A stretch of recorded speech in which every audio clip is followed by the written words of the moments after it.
We have all been there. You are hitting send on a critical international bank transfer and bam, invalid IBAN error.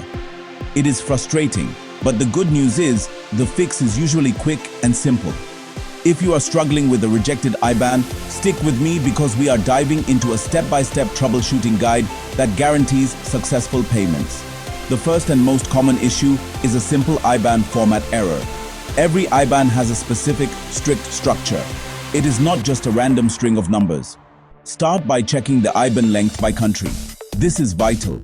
A German IBAN is 22 characters, while a Maltese one is 31. If you are off by even one digit, your bank system will return an immediate transfer failed status. Next, focus on the first 4 characters.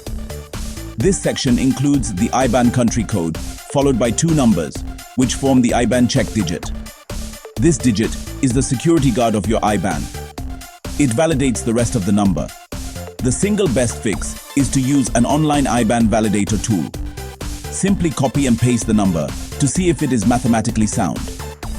If it fails the IBAN check digit calculation, you know the number itself is corrupted.